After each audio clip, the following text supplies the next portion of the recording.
Bienvenidos a una de las crónicas más oscuras y menos contadas de las Sagradas Escrituras. A menudo, cuando pensamos en la Biblia, imaginamos historias de fe, milagros y esperanza. Pero hoy, nos adentraremos en un archivo diferente. Un archivo de espionaje, de ejecución fría y de una realidad física tan cruda que muchos prefieren ignorar. Esta es la historia de un hombre cuya propia opulencia se convirtió en su sentencia de muerte. Un relato donde la anatomía humana juega un papel aterrador en el juicio divino. Prepárense, porque lo que están a punto de escuchar sobre el rey Eglón y el libertador Ahod no se parece a nada que hayan aprendido en la escuela dominical. Esta es la historia de la daga que desapareció dentro de un hombre. Corría el año 1300 a.C. y sobre la tierra de Israel se cernía una oscuridad que parecía no tener fin. Durante 18 largos y agónicos años, el pueblo había vivido bajo el yugo implacable de los moabitas. En el centro de este imperio de terror se encontraba Eglón, un monarca cuya descripción en el libro de los jueces es de una honestidad que hiela la sangre. Eglón no era simplemente un rey, era una montaña de carne. La Biblia lo define como un hombre extremadamente grueso. Pero no se confundan, esa gordura no era solo el resultado de una mala alimentación. Cada gramo de peso, cada pliegue de su piel, era el resultado directo del sufrimiento de miles de familias. Mientras los israelitas entregaban sus últimas cosechas, sus mejores ganados y el sudor de su frente como tributo, Eglón se sentaba en su palacio, consumiendo no solo la comida de su pueblo, sino su propia dignidad. Pero no se dejen engañar por la apariencia. Esa gordura no era el resultado de una simple enfermedad o una mala dieta. Cada pliegue de su piel, cada gramo de peso excesivo en su cuerpo, era el resultado directo de la rapiña y el saqueo. Mientras las familias de Israel pasaban hambre en los campos de Jericó, mientras las madres racionaban el grano para que sus hijos sobrevivieran un día más, Eglón se sentaba en su palacio a consumir lo que no era suyo. Él no era solo un monarca, era un parásito que se alimentaba del sudor, la sangre y las lágrimas de una nación entera. Vivía en lo que el texto sagrado llama la sala de verano. Imaginen un lugar diseñado exclusivamente para el deleite sensorial.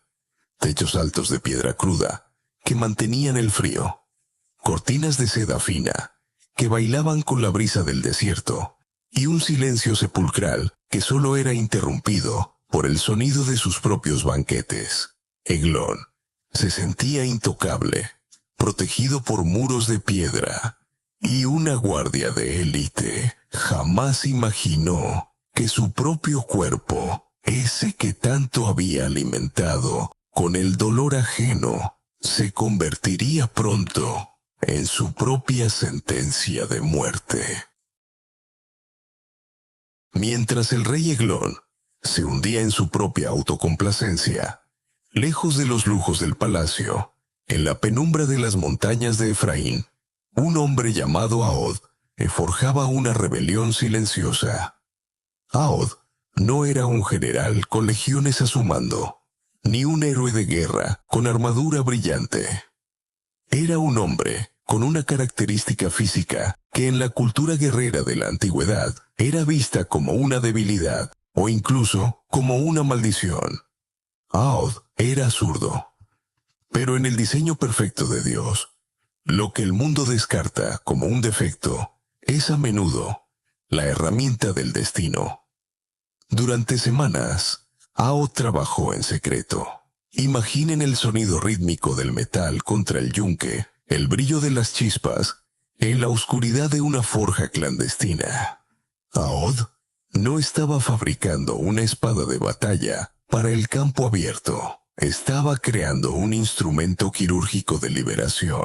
Fabricó una daga de doble filo, de un codo de longitud, unos 45 centímetros de acero oscuro, afilado hasta el punto de poder cortar un cabello en el aire, con una frialdad y una precisión asombrosas. Aod ató el arma a su muslo derecho.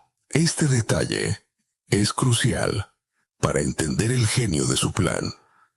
En aquel tiempo, los guardias reales estaban entrenados para buscar el peligro en el lado izquierdo de los visitantes, el lugar natural donde un hombre diestro escondería su espada. Nadie buscaba una daga en el muslo derecho. Aod caminaba hacia la boca del lobo, cargando la muerte en el lugar donde nadie se atrevería a mirar. Él no era solo un mensajero que llevaba tributos. Era un ejecutor divino que había convertido su supuesta debilidad en su mayor ventaja táctica. Mientras subía las escaleras del palacio de Moab, el roce de la seda contra el acero oculto en su pierna era el único aviso de que el reinado de Eglón estaba llegando a su fin. El sol de Jericó caía implacable sobre las murallas del palacio de Moab, el día señalado para la entrega del tributo.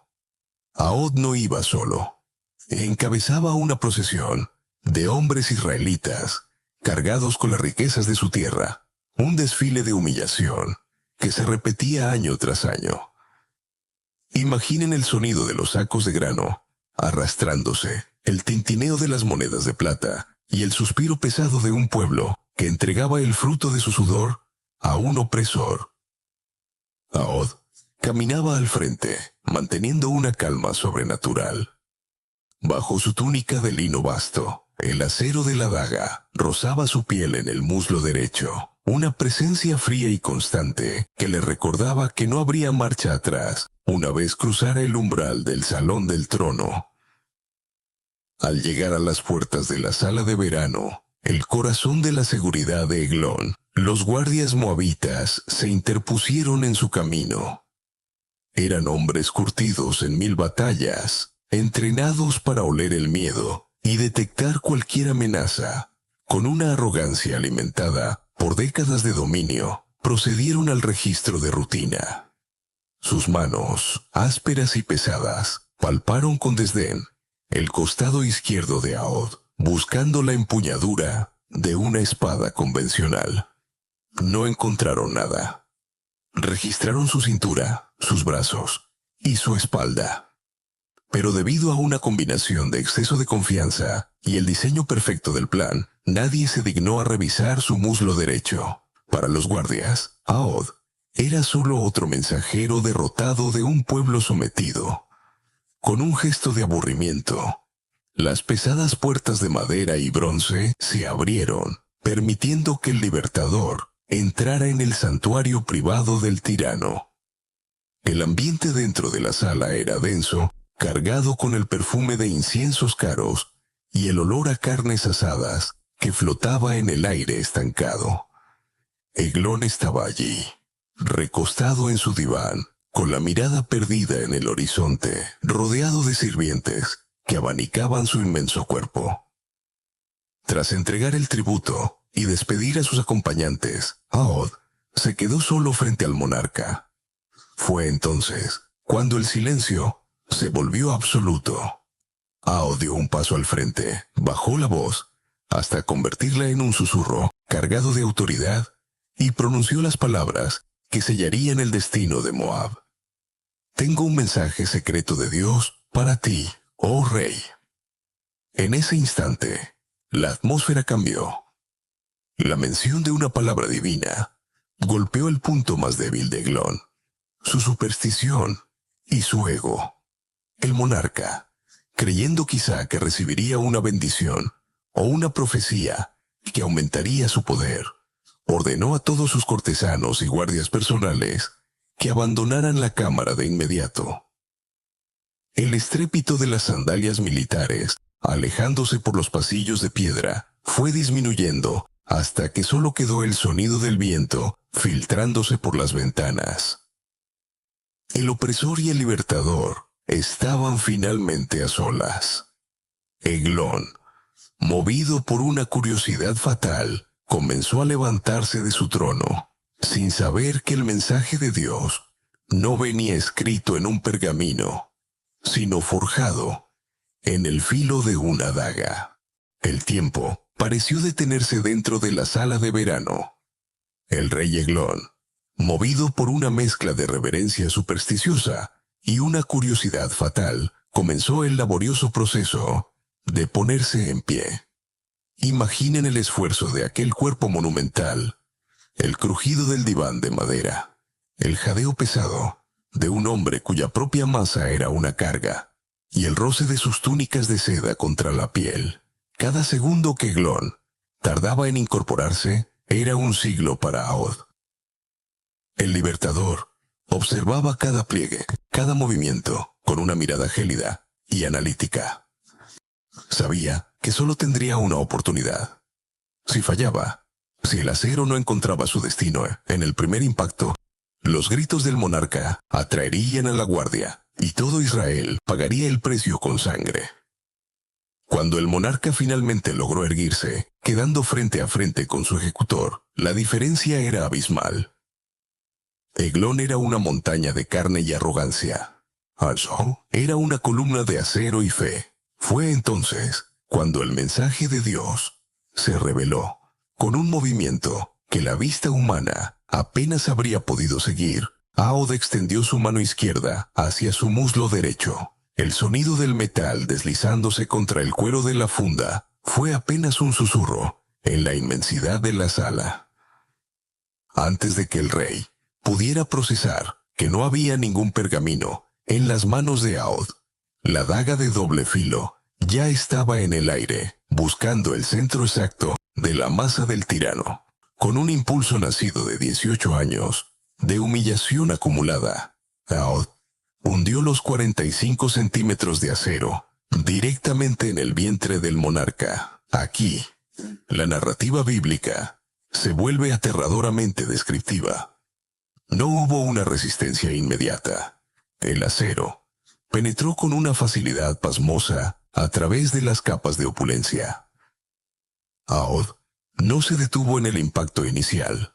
Empujó con todo el peso de su cuerpo, con toda la fuerza de su brazo izquierdo, hasta que sus nudillos chocaron contra la carne del rey. El relato es visceral. La gordura de Eglón era tan extrema y tan densa que comenzó a envolver la empuñadura de la daga. El metal desapareció. La mano de Aod sintió el calor sofocante del cuerpo del monarca cerrándose sobre el arma. No hubo una herida abierta por la cual la sangre pudiera escapar. En su lugar, la anatomía del rey actuó como una trampa orgánica, tragándose el acero, y la empuñadura, y el pomo por completo. El juicio divino quedó sellado dentro de las entrañas del opresor. El dolor debió ser inimaginable, pero el choque fue tan profundo que el grito de Eglón quedó atrapado en su garganta, sofocado por su propia masa. En ese instante de horror puro, el cuerpo del rey cedió, y mientras caía pesadamente al suelo, un olor fétido inundó la habitación, confirmando que la herida interna había sido total. Aod soltó el arma, dejando que el cuerpo de Eglón se convirtiera en la propia funda de su muerte, y se preparó para la parte más peligrosa de su misión, el escape.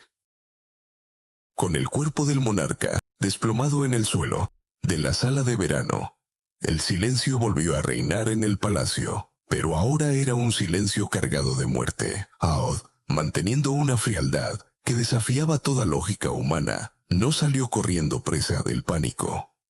Sabía que cada movimiento debía ser calculado.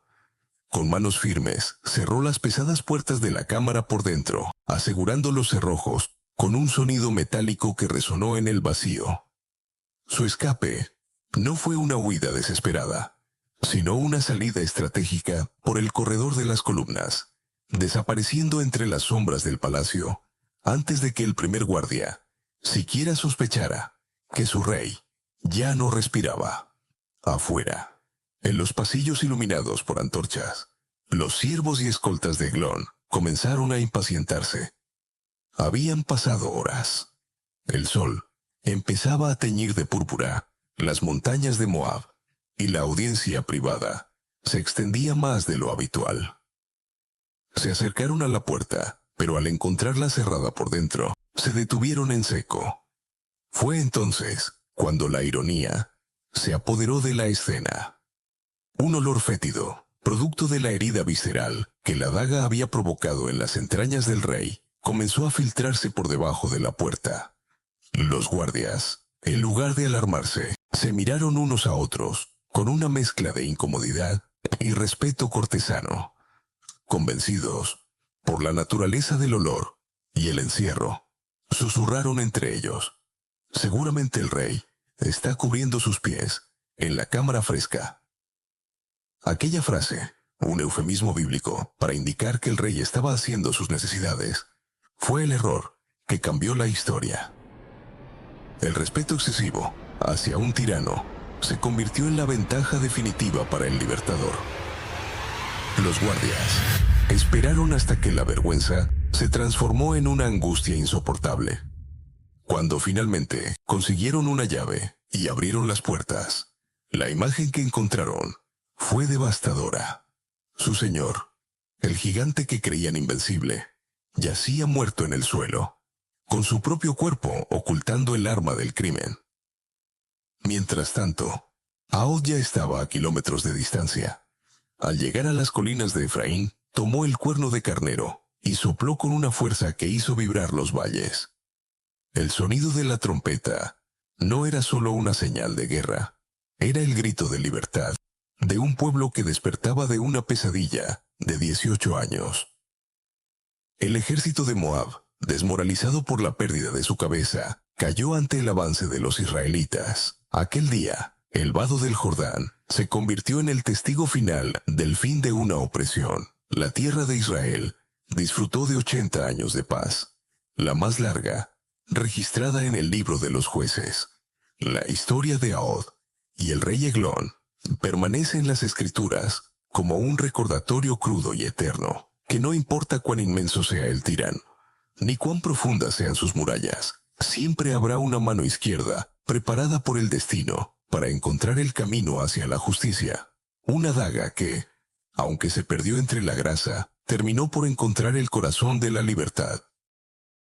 Si te gustó este video, dale like y suscríbete para más.